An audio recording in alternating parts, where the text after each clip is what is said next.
C'est bon? Bon. Je t'ai montré comment sertisser du cuivre, mais ça je le fais souvent.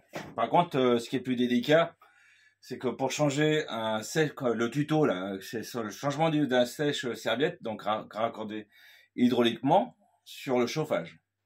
Quand tu fais un changement de sèche-serviette, faut commencer par la vidange du circuit de chauffage.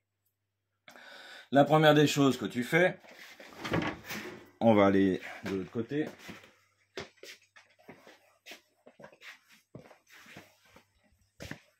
Tu vois le radiateur.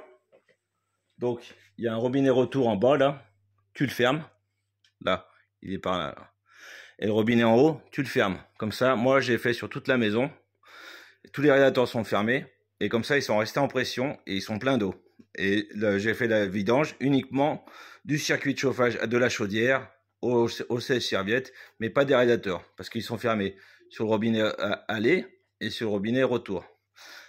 Voilà. Ensuite,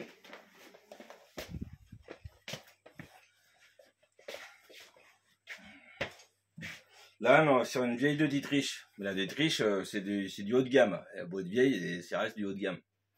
Bon. Moi, mon premier réflexe sur la chaudière, je voulais pas vidanger la chaudière, mais j'ai été obligé de la vidanger. Parce que ici, là, il y a des vannes de fermeture ici.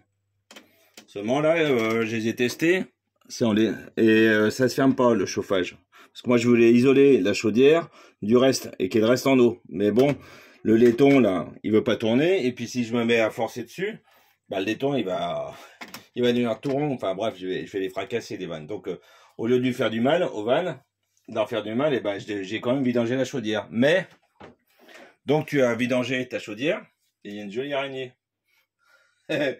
Voilà. Tu vidanges ta chaudière. Alors voilà. Seulement, il y a un piège.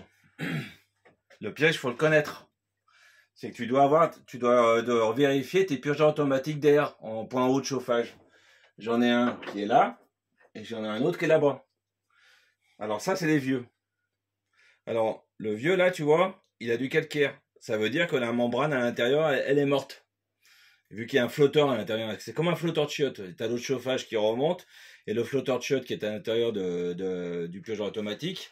Et ben il va fermer la vanne quand il aura soulevé entièrement le flotteur à l'intérieur. On l'entend. Tu l'entends le flotteur? Voilà. Et donc si tu trouves des traces de calcaire, ça veut dire que la membrane à l'intérieur elle est morte. Donc tu dois changer. Si tu ne changes pas alors que tu as vidangé ta chaudière, ton purgeur automatique d'air, tu es dans la merde parce que après tu vas être plein d'air. Et tu vas pas pouvoir vidanger ta chaudière parce que tu sais pas si faut l'entendre, hein, faut l'entendre de l'air siffler. Ça, c'est du savoir-faire. Hein. Et donc, ce qu'il faut avoir prévu pour la vidange du chauffage, tu prévois des neufs. Voilà, qu'on va installer maintenant. Donc, le neuf, là, tu le mets ici.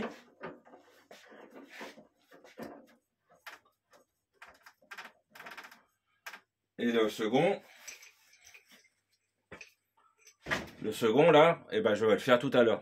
Parce que là, je vais continuer d'expliquer. Alors, on me suit maintenant.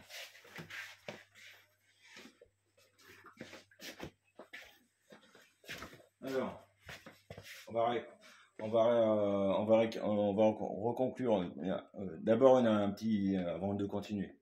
Donc, tu as isolé tous tes radiateurs, aller et retour. Restent en eau. Tu vas aller voir ta chaudière. Si tu peux fermer les vannes de aller et retour sur le chauffage de ta chaudière. Moi, c'est pas mon cas, je peux pas fermer mes vannes parce qu'autrement elles sont mortes, elles sont grippées. Alors j'ai décidé donc de purger la totalité de la chaudière, mais il faut que je la remette en eau. Comme je viens de terminer, il faut changer les purgeurs automatiques d'air. Voilà, sur les points hauts pour être sûr que la chaudière, elle redémarre pleine de flotte et pas pleine d'air. D'accord? Donc après on continue.